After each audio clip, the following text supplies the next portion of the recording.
আজকের মাথা খারাপ করা প্রোডাকশন দিয়েছে আমাদের কোয়েল পাখি। একেবারে মাথা খারাপ করার মতন প্রোডাকশন, প্রায় 99% প্রোডাকশন আজকে আমাদের পাখি ডিম পারছে। তো কীভাবে আমাদের পাখিগুলো 99% ডিম পারলো আপনারা দেখেন, আপনারা কি খাওয়াবেন সেটা জেনে নিন অবশ্যই। আসসালামু আলাইকুম সুপ্রিয় দর্শক মণ্ডলী, আমি মোহাম্মদ আলামিন বগুড়া থেকে। তো প্রতিনিয়ত আপনাদেরকে আমি কোয়েল পাখির ভিডিওর আপডেট দিয়ে থাকি, তারই ধারাবাহিকতায় আজকে আমি আবারও এসেছি আমাদের কোয়েল পাখির খামারে। আপনাদেরকে জানাবো আজকে আমাদের কোয়েল পাখি এই 18ই নভেম্বর 2024 সালে কতগুলো ডিম পারলো। আমাদের মাত্র 100 কয়েকটা পাখি, 102টা পাখির মতন আছে। আপনারা জানেন আমরা পরীক্ষামূলকভাবে খামার করতেছি, যে আমিও দেখি আপনারাও দেখেন যে আসলে কোয়েল পাখিতে লাভ করা যায় কি না। যদি ভালো টাকা লাভ হয় তাহলে অবশ্যই আমরা সামনের বছর আপনাদেরকে সাথে নিয়েই 3 থেকে 3,500 পাখির একটা বড় আকারের খামার করব। 2,000 বা 3,000-এর মতো একটা পাখির খামার করব। তো অবশ্যই সেই খামারের সাথী আপনারা হবেন আমার সাথে। তো আজকে আপনাদেরকে দেখাবো মাথা খারাপ করা একটা প্রোডাকশন দিয়েছে আজকে আমাদের পাখি। আমাদের পাখি পালনের বয়সে হাতে গোনা 3 থেকে 4 দিন এরকম প্রোডাকশন পেয়েছি আজকে ধরে। তার মধ্যে আজকে একদিন, তাহলে আজকে সবচেয়ে খুশির দিন হচ্ছে আমাদের ডিম প্রোডাকশনের জন্য। 102টা পাখি প্রায় 99%-এর মতন ডিম দিয়েছে।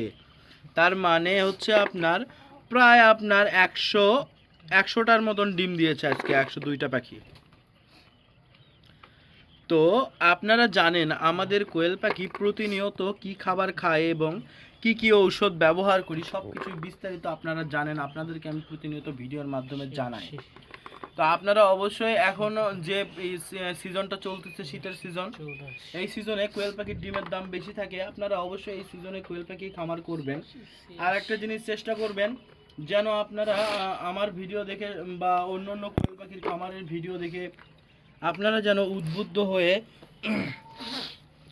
শীতের সিজন ছাড়াও সারা বছর সবাই যেন কোয়েল পাখি পালন করে, সেই চেষ্টা করছি আমরা। কারণ যখন আমাদের পাখিগুলো সারা বছর পালন করা হবে তখন পাখির ডিমটা সারা বছরই ভালো থাকবে মুগরির ডিমের মতন, তখন আমরা খামারিরাই লাভবান হব। তো আশা করছি আমার কথাগুলো আপনাদের ভালো লাগবে। তো আমাদের পাখি আজকে ডিম দিয়েছে 100 পিসের মতন ডিম দিয়ে 100 পিস না 100 পিসের মতন ডিম দিয়েছে। তো আপনারা যখন পাখির খামারে আসবেন, পাখির খামারে এসে এই যে ঝরঝরে ফুরফুরে সুন্দর সুস্থ সবল পাখিকে যখন দেখবেন, তখন আপনাদের মনটা এমনিতেই ভালো হয়ে যাবে। হাজার দুঃখ কষ্ট থাকলেও পাখির মন দেখলে আপনারা ভালো হয়ে যাবেন।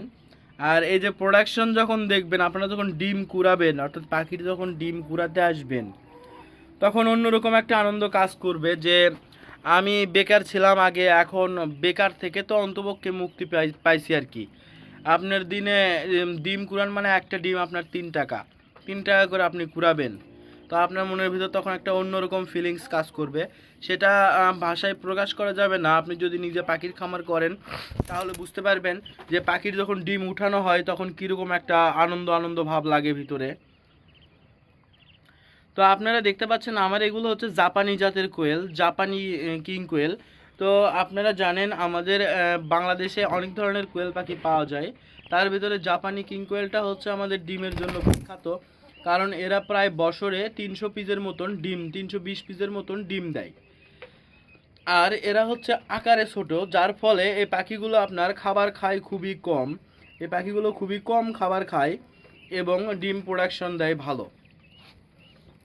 এই জন্যই এই পাখি, জাপানি পাখি থেকে আমরা লাভ করতে পারি বেশি। আর যখন আপনি জাম্বু কোয়েল পালবেন অথবা বব হোয়াইট জাতের কোয়েল পালবেন এবং আরও যেগুলো কোয়েলের জাত আছে এগুলো যখন পালবেন, সেগুলো হচ্ছে আপনার সৌন্দর্যের জন্য অথবা মাংসের জন্য পালন করা যায়, কিন্তু ডিমের জন্য পালন করলে অতটা প্রফিটেবল হবে না আমার যতটুকু ধারণা।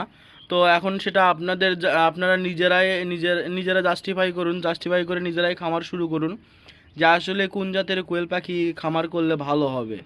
আপনারা গুগলে গিয়ে সার্চ করবেন কোয়েল পাখির জাত সম্পর্কে, দেখবেন প্রায় 40-50টার মতন কোয়েল পাখির জাত আছে পৃথিবীতে।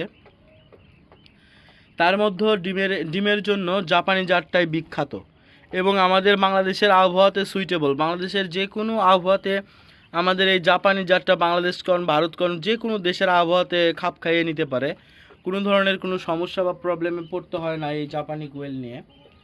এদের মোটামুটি একটু ভালো যত্ন নিলে এরা ভালো একটা প্রোডাকশন বা প্রফিট দিয়ে থাকবে আপনাকে। তো আপনারা জানেন আমি প্রতিনিয়ত আপনাদেরকে কোয়েল পাখির ভিডিও দিই, তারই ধারাবাহিকতায় আমি নতুন একটা সিরিজ শুরু করেছি।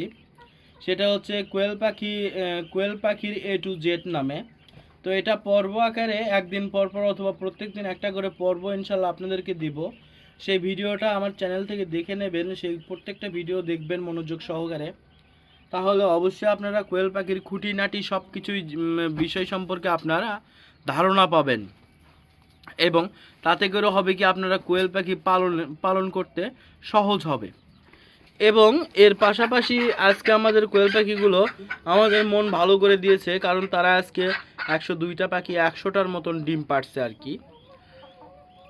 আর ওষুধ ম্যানেজমেন্টের ক্ষেত্রে আমরা আজকে ব্যবহার করব পানিতে হচ্ছে আপনার রেনাসল এডি 5 লিটারে 3 মিলি, এবং জিঙ্ক অর্থাৎ জিঙ্ক বি, এসকেপ কোম্পানির জিঙ্ক বি, এটা আমরা দিব হচ্ছে আপনার 5 লিটার পানিতে 4 ml বা 5 ml দিলেও কোনো অসুবিধা নাই।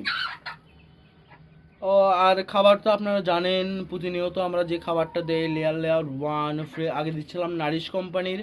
এখন একটু কস্টিং খরচ কমানোর জন্য আপনারা পূর্বের ভিডিওতে দেখেছেন যে আমরা কস্টিং খরচ কমানোর জন্য নারিশ কোম্পানি ছেড়ে ফ্রেশ কোম্পানির খাবারটা ব্যবহার করতেছি, এবং এর সাথে নারিশের ব্রয়লার স্টার্টারটা মিক্স করতেছি। ব্রয়লার স্টার্টারটা হচ্ছে নারিশ কোম্পানির আর লেয়ার 1টা হচ্ছে ফ্রেশ কোম্পানির। তো আপনার এলাকায় কোন এলাকায় কী জাতের কোন কোম্পানির খাবার বেশি চলে সেটা অবশ্যই আমার কমেন্ট সেকশনে জানাবেন, তাহলে আমাদের সুবিধা হবে যে কে আসলে কি খাবার খাইয়ে কতটা প্রোডাকশন ভালো পাচ্ছেন। তো আমরা এই খাবার খাই ইনশাল্লাহ ভালো একটা প্রোডাকশন পাচ্ছি আর কি, ডিমের প্রোডাকশনটা খুব ভালো দিচ্ছে আমাদের পাখি। সবাই ভালো থাকবেন, সুস্থ থাকবেন। আজকের মতো এ পর্যন্তই বিদায় নিচ্ছি আমি আলামিন। আসসালামু আলাইকুম ওয়া রাহমাতুল্লাহি ওয়া বারাকাতুহু।